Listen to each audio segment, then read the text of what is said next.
तकरीबन 7 लाख के आसपास अभ्यर्थी परीक्षा में शामिल हुए थे। अपने सभी जिलों में परीक्षा केंद्र बनाया था। मार्च के महीने में संभावना है कि लोकसभा चुनाव यानी आम चुनाव की घोषणा हो जाएगी और उसमें जो है सारी जो सरकारी मशीनरी है उस एग्जाम में इन्वॉल्व होगी। सर, ये कैसे हो पाएगा कि एक तरफ आप परीक्षा में लेंगे 7 मार्च से और दूसरी तरफ चुनाव की घोषणा होगी, तो चुनाव में भी जो सरकारी महकमे के लोग हैं वो शामिल होंगे। तो सर, क्या हम उम्मीद करें कि परीक्षा की घोषणा तो हो गई, परीक्षा हो जाएगी? देखिए, ये तो समय ही बताएगा, वक्त बताएगा, लेकिन हम लोग का तो प्रयास जरूर है कि हम लोग अपने जो निर्धारित तिथि है उसी पर कर लें। अगर कोई विशेष परिस्थिति उत्पन्न होती है, जैसे आपने बताया कि निर्वाचन के कारण से लॉ एंड ऑर्डर का प्रॉब्लम हो सकता है वहाँ जिलों में, या उनकी अन्य व्यवस्था हो जा सकती है, तो वैसी स्थिति में परीक्षा की तिथि परिवर्तित किया जाएगा। लेकिन अमूमन वैसा लगना नहीं चाहिए। जैसे मैंने आपको बताया कि 7 और 16 और 17 जैसे एग्ज़ाम का डेट होगा, 7 मार्च, 16 मार्च, 17 मार्च। तो ये इसीलिए है कि 7 मार्च तो खैर पहले ही है, 16 और 17 मार्च जो है वो सैटरडे और संडे है। तो उम्मीद की जाती है कि वो उस दिन व्यस्तता कम होगी लोगों की और हम लोग परीक्षा करा लेंगे। सर, आपका जो एग्जामिनेशन कैलेंडर है उसके मुताबिक जो TRE 3.0 था वो अगस्त के महीने में होना था। अब आप कह रहे हैं कि अगस्त 2024 में भी परीक्षा होगी, लेकिन वो 4th फेज की परीक्षा होगी। सर, क्या ये आपको जो सर ये आपके पास जो जानकारी आई कि परीक्षा लेनी है, ये डेवलपमेंट सर कैसे हुआ और आप इस निर्णय तक कैसे पहुंचे कि नहीं परीक्षा अब लेनी ही मार्च के महीने में 3rd फेज की? देखिए, ये तो जो भी परीक्षा होना है और कितने पदों पर होना है, ये अध्याची विभाग पर निर्भर करता है। अध्याची विभाग ने हमें जो सप्लीमेंट्री रिजल्ट के लिए से मना किया तो हम लोगों ने नहीं दिया। अध्याची विभाग ने उसके बदले में एक पूरक परीक्षा समझ लीजिए वो करने के लिए कहा कि आप इतने पदों का आप पूरे परीक्षा लीजिए, तो हम लोग उसकी पूरी परीक्षा ले रहे हैं। सर, इस बार भाषा को लेकर क्या रहेगा? थोड़ा मतलब जो लिटरेचर का जो अंक आता है, क्या उसको लेकर पिछली बार रिजल्ट के बाद बीच में कोई नियम बदल दिया गया था कि उसकी मान्यता नहीं रहेगी, इसको लेकर क्या कहना चाहेंगे? जो देखिए भाषा जो है हम लोगों का जो क्वालिफाइंग नेचर का, उसमें सिर्फ पास या फेल करना था उसको। अगर हम लोगों ने उसके प्रश्न पत्र के नेचर को देखते हुए, क्योंकि काफ़ी स्तरीय था प्रश्न, उसको देखते हुए अगर हम लोगों ने उसको सबको पास कर दिया तो ये तो लेवल प्लेइंग फील्ड देने वाली बात हुई ना। ये तो सबको हम समान अवसर दे रहे हैं, हम किसी को भी उसके कारण से फेल नहीं कर रहे हैं। तो हम लोगों ने वही किया। अगर भविष्य में भी अगर मान लें कि अगर ऐसा ही कोई ऐसा प्रश्न आने की संभावना अगली बार कम होगी, क्योंकि इस बार हम लोगों ने जब देखा कि ऐसे प्रश्न हैं जो अच्छे लोगों को उसमें दिक्कत हो जाएगी, तो अगले बार हम लोग ज़्यादा प्रिकॉशन लेंगे।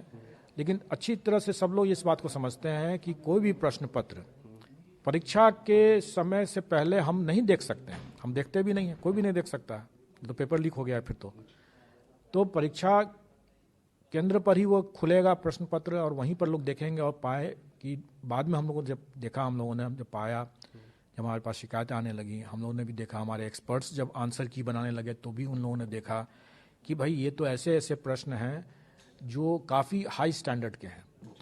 जबकि हम दूसरी ओर हमारे जो क्वालिफाइंग नेचर का यह है पेपर है या यह क्वेश्चन होना था, अगर कोई मैथ्स का या हिस्ट्री का या ज्योग्राफी का कोई टीचर है, कैंडिडेट है या उसको टीचर बनना है, तो स्वाभाविक है कि उसको मैथ्स में ज़्यादा उसकी विद्वता होनी चाहिए ना, उसका मेरिट ज़्यादा मैथ्स में होना चाहिए।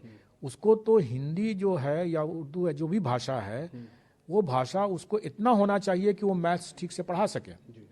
उसको मैथ उसके लिए उसको हिंदी के विद्वता होनी उसकी ज़रूरत नहीं है, जबकि प्रश्न का जो स्तर था वो काफ़ी ज़्यादा था।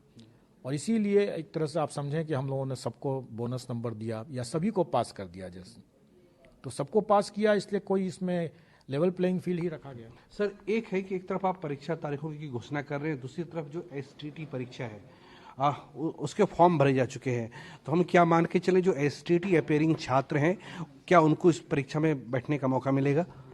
देखिए, हम लोगों के पास में अपेयरिंग कैंडिडेट्स के लिए उनको मौका देने के बारे में कोई अभी निर्देश जो है वो विभाग से नहीं आया है। और हम लोग अपने जो स्टैंडर्ड प्रोटोकॉल हमारा जो है उसके हिसाब से आवेदन की अंतिम तिथि तक कोई भी आवेदक जो है, अभ्यर्थी जो हैं, पात्रता रखते हैं तभी तो उनका मान्य होगा, जो पात्रता नहीं रखते हैं उनका आवेदन गलत हो जाएगा, इसलिए वो नहीं कर सकेंगे। सर सीटों को लेकर क्या रहेगा, कुछ संभावित अगर आपके पास आंकड़ा हो 50 से 60, 70, 80 हजार के बीच कितना? देखिए, इतना मैं इसके बारे में कोई आधिकारिक सूचना तो नहीं दे सकता हूं, क्योंकि मेरे पास है भी नहीं वो सूचना। अभी विभाग भी अभी उसको कंपाइल ही कर रही है, लेकिन इतना तो स्पष्ट है कि संख्या अच्छी खासी होनी चाहिए, नहीं तो शायद इस परीक्षा लेने की आवश्यकता नहीं पड़ती। सर एक आखिरी सवाल ये है कि सर आप आयोग के चेयरमैन रहे हैं, 2 लाख से ज़्यादा बहाली सर आपके माध्यम से हुई, आपके हस्ताक्षर से हुई, शिक्षा विभाग के निर्देश भी हुई। सर पूरी बहाली ट्रांसपेरेंट रही।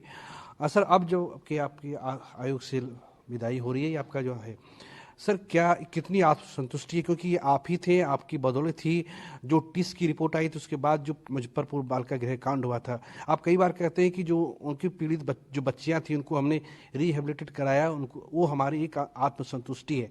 सर इसको लेकर आपका एक्सपीरियंस क्या रहा?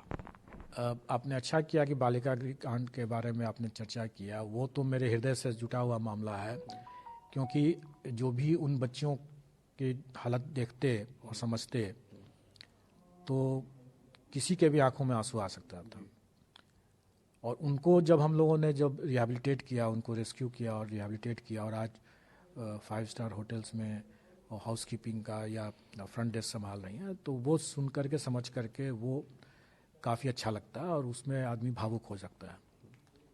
कई और तथ्य हैं उसके बारे में जो आप सब नहीं जानते हैं, लेकिन मैं तो जान रहा हूँ, इसलिए मैं इस बात को कह सकता हूँ। यहाँ पर जो आत्मसंतुष्टि है बीपीएससी में अच्छा कार्य करने से के लिए, कार्य अच्छा हुआ है या नहीं अच्छा हुआ है ये तो आप लोग ही बता पाएंगे। मैं तो अपनी ओर से बेशक पूरा प्रयास किया ही हूँ, और मुझे लगता है कि इसकी जो आत्मसंतुष्टि है वो दूसरे किस्म की है। इसमें एक अच्छा काम